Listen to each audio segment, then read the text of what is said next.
My name is Brian Tripp. I'm 45 years old. I'm a lobster fisherman. I live in Sedgwick, Maine.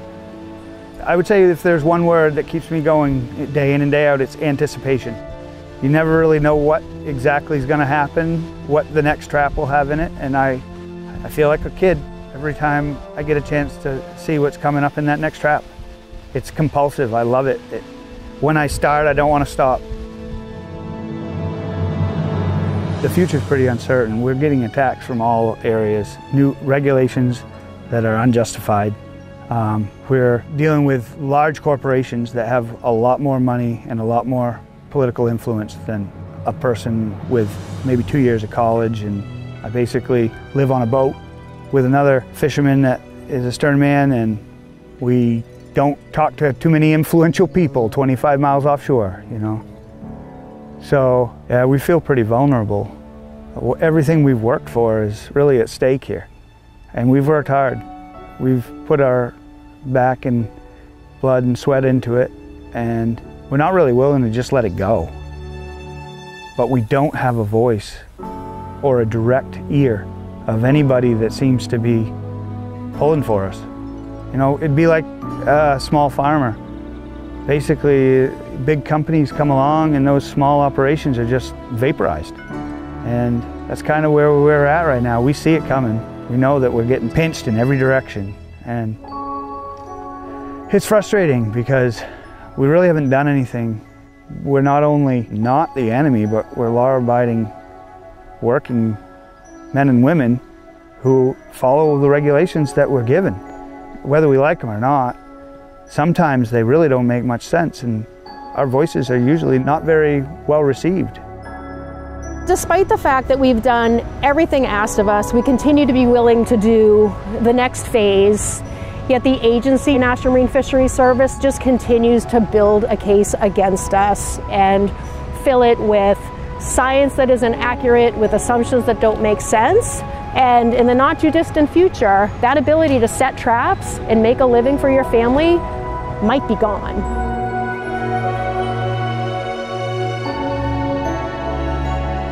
This is property that we own and maintain for the purpose of lobster fishing. I would say that, you know, a lot of people come here to visit, and they see a boat, maybe that one tied to a dock with some traps aboard it, or some guys coming in after the end of a day to offload their lobsters.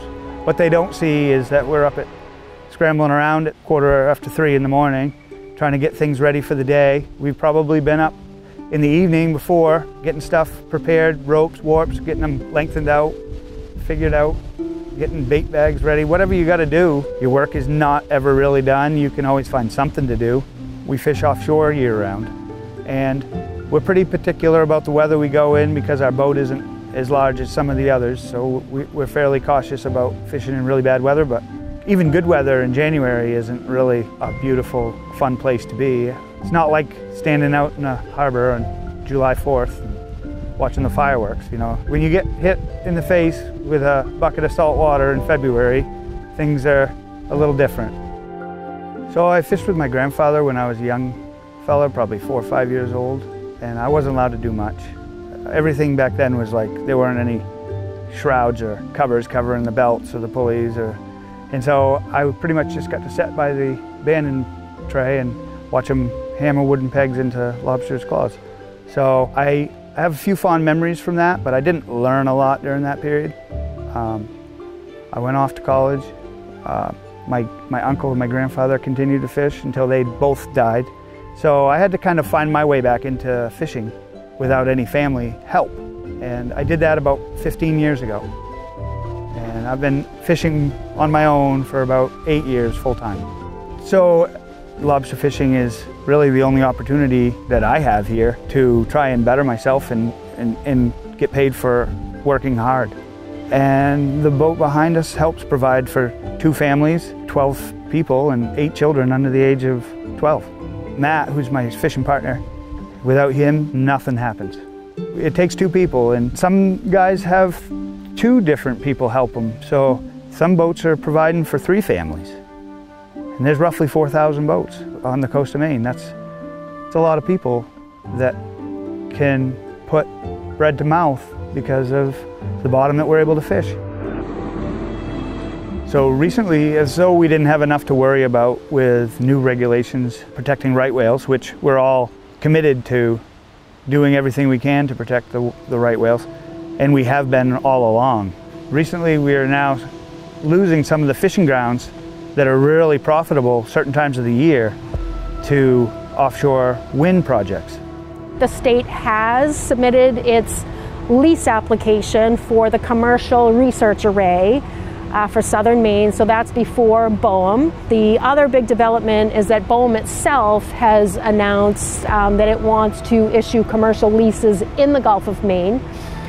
We don't know where, we don't know how big, we don't really know what the process is, but they are slated to want to lease that bottom in about the year 2024 at the latest. So we'll have to see how these two processes, something coming from the top down from the feds versus something coming from the bottom up from the state, but it all leads to obviously increased pressure to have floating offshore wind turbines in the Gulf of Maine, and obviously that's extremely concerning to our fishermen.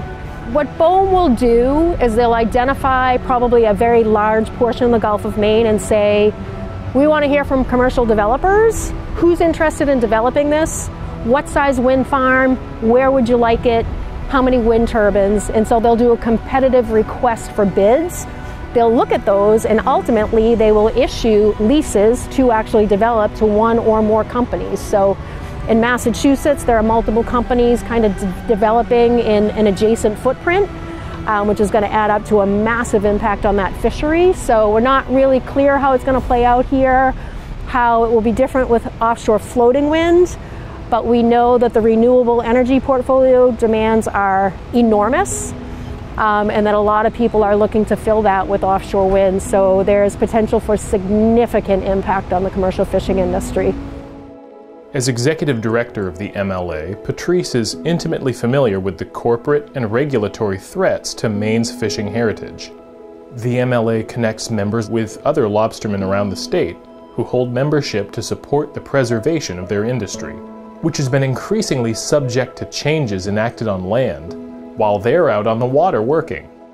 The Maine Lobstermen's Association was founded in 1954 by fishermen, and our mission is to advocate for a sustainable lobster resource and the fishermen and communities that depend on it. So we do a ton of advocacy work in federal policy, state policy, a lot of educational work. And we are a very small shop, so as executive director of a small operation, I run the business. We publish a monthly newsletter that we send to everybody in the lobster industry as well as stakeholders.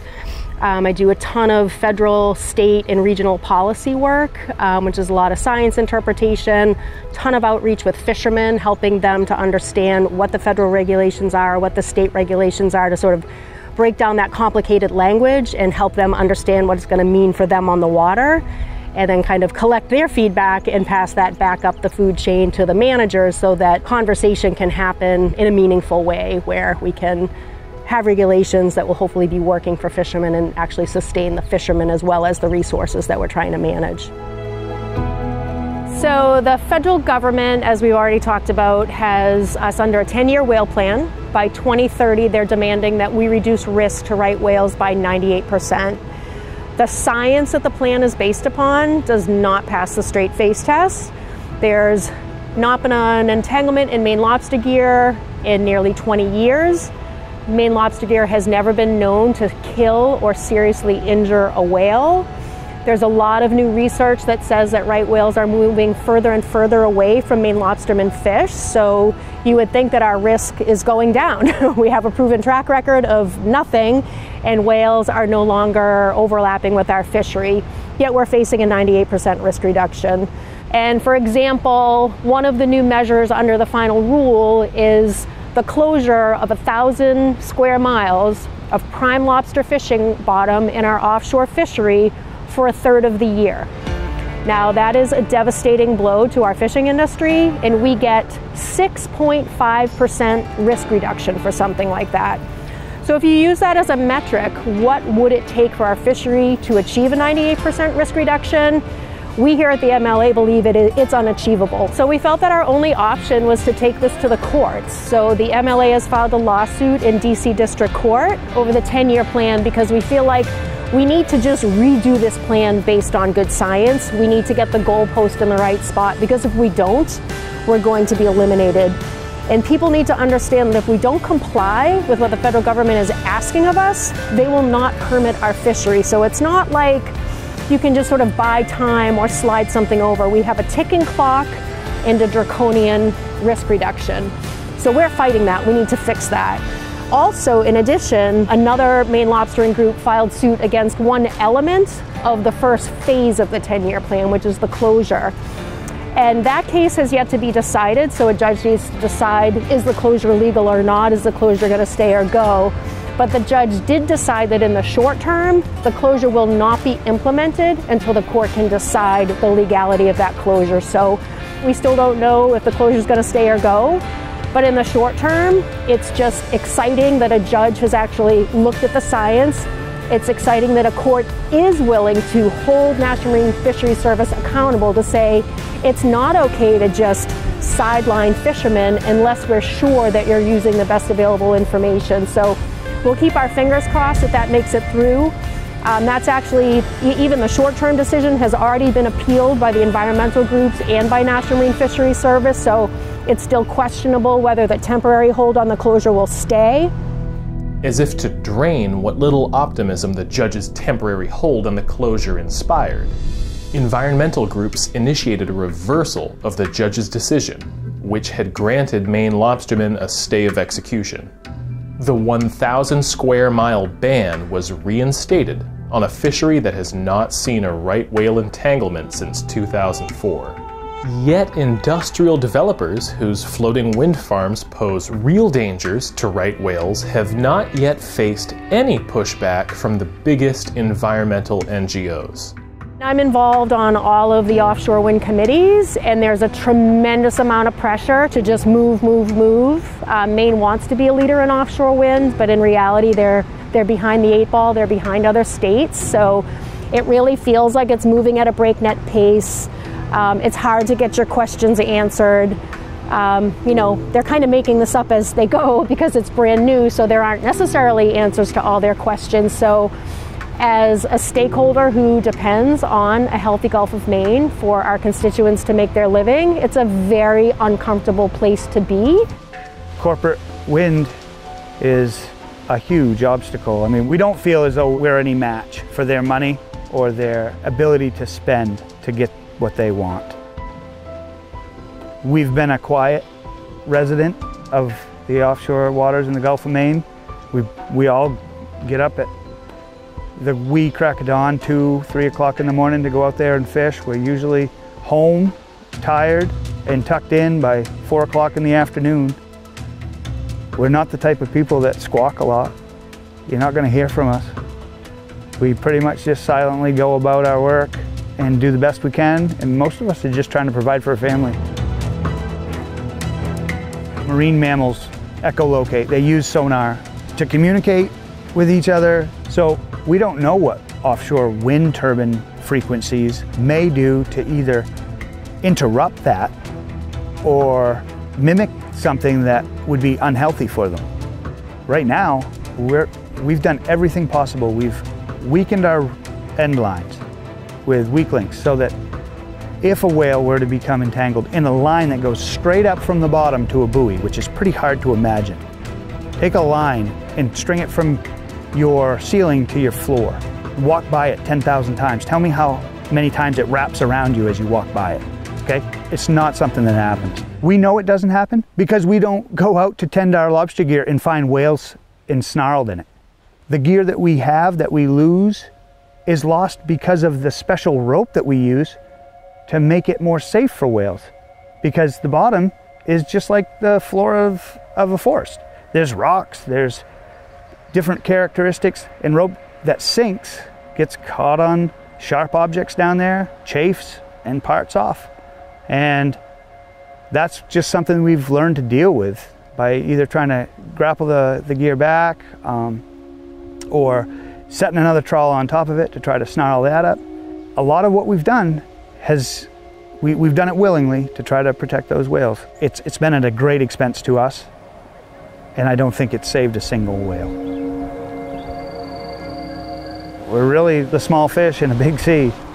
We're pretty in tune with our office, so to speak. It's hard to be in that environment every day and not see what is actually happening. And all of this is happening at a time when the lobster industry itself is being asked to take things out of the water. So, we're taking ropes that are 3/8 inches in diameter, like tiny ropes that a whale can swim into and break free from. And they're erecting 800-foot towers with these massive chains. For example, there's an offshore wind development off Massachusetts called Vineyard Wind.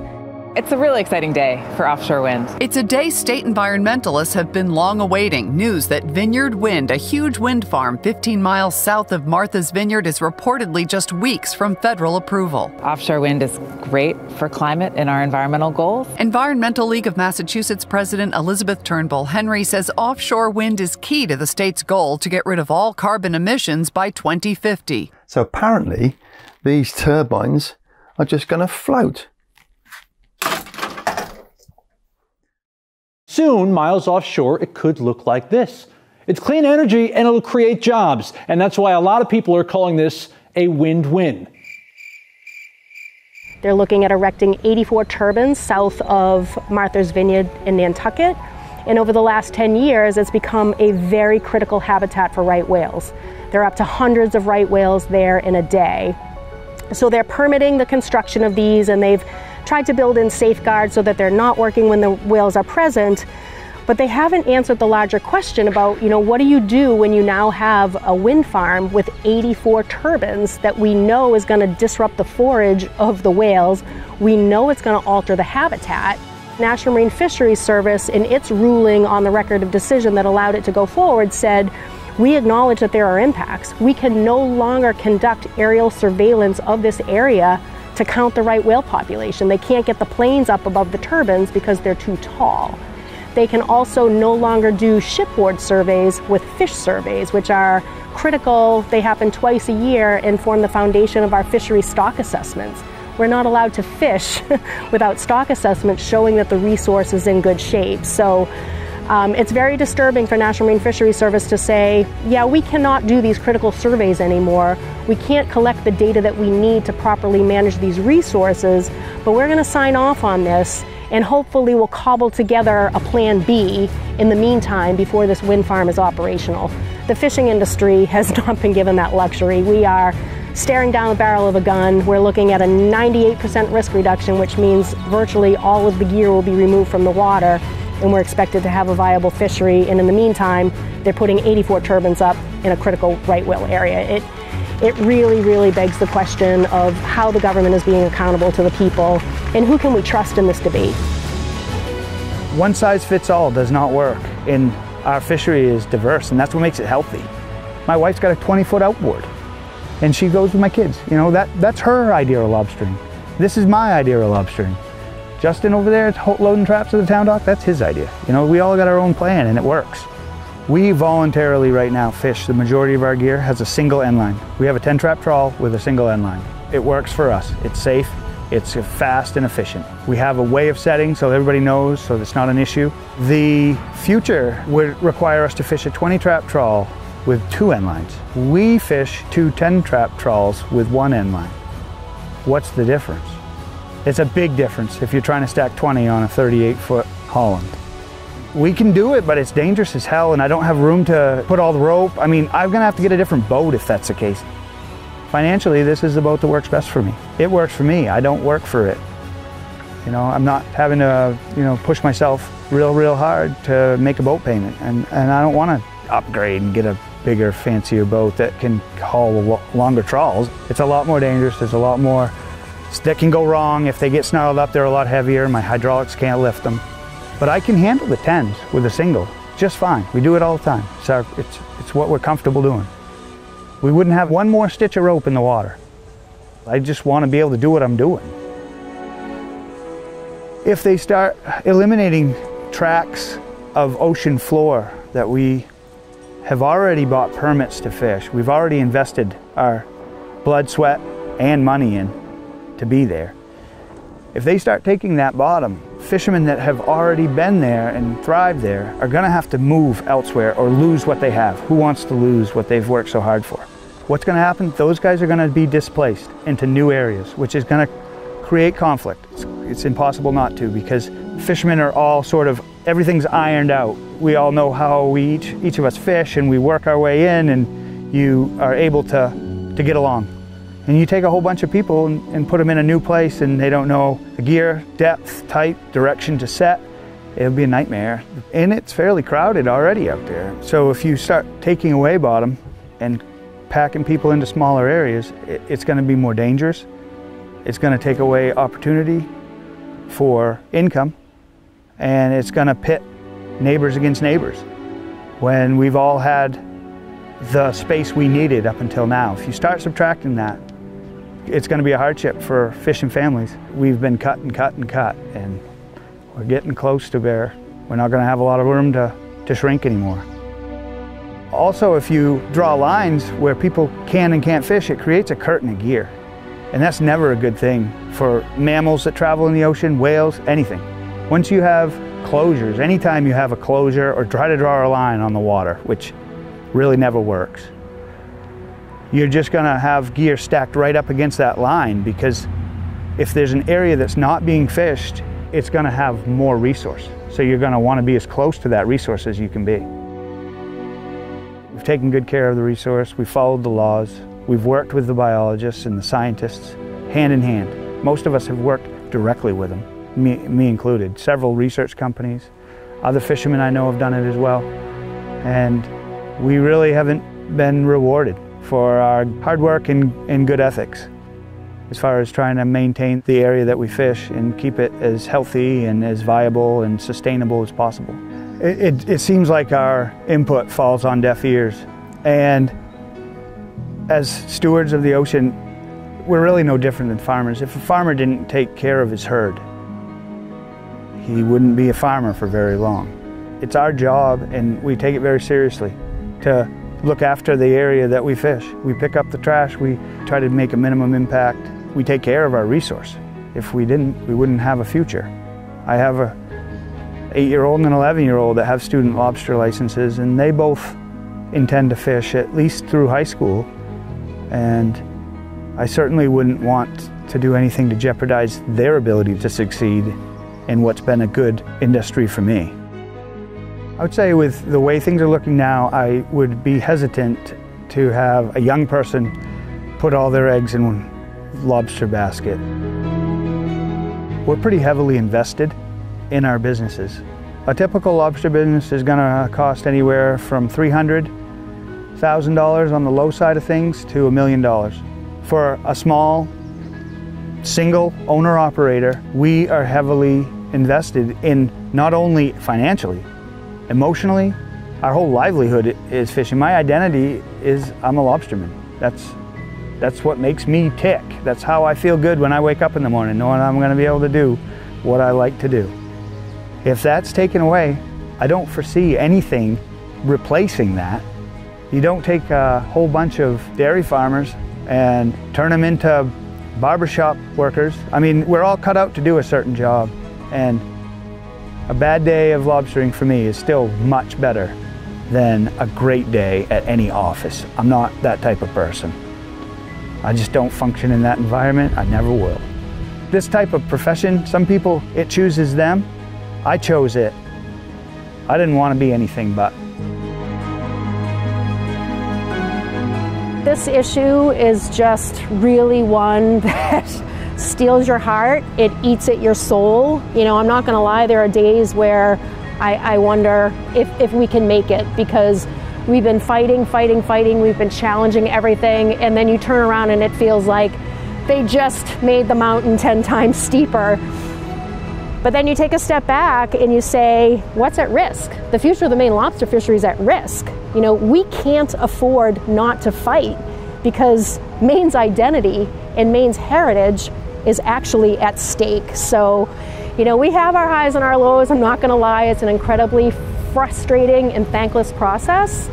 But in the end, we have something worth fighting for, and we're committed to do that. And we're going to keep plugging day after day, and we're not going to give up until we win this one. We've set a fundraising goal of $10 million, which is really hard to wrap your head around. It's well beyond any budget the MLA's ever worked with, but we've looked at the numbers, we've looked at the workload that we need to get through to be successful in this, and that is the sort of investment it is going to take to save our fishery. Go to SaveMaineLobsterman.org. Any donations will directly support this effort. We have costs to address science deficiencies. We have to improve our communication strategy so that people really understand what's at risk for the state of Maine.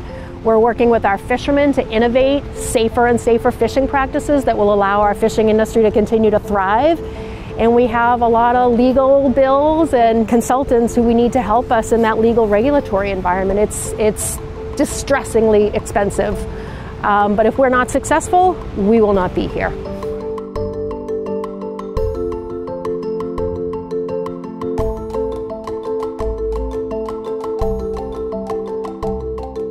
If you want to keep new episodes of this series coming, the Indiegogo fundraising page will be open until March 15th. After that campaign closes, I'll make sure to post some info about alternate ways to support this project, so we can keep on plugging away. It might take a while to do all of the episodes that I think we should do, but I am sure that it will eventually happen. And it's only been by your support that we've done this many shows so far. So thank you for helping me produce the Maine Reset.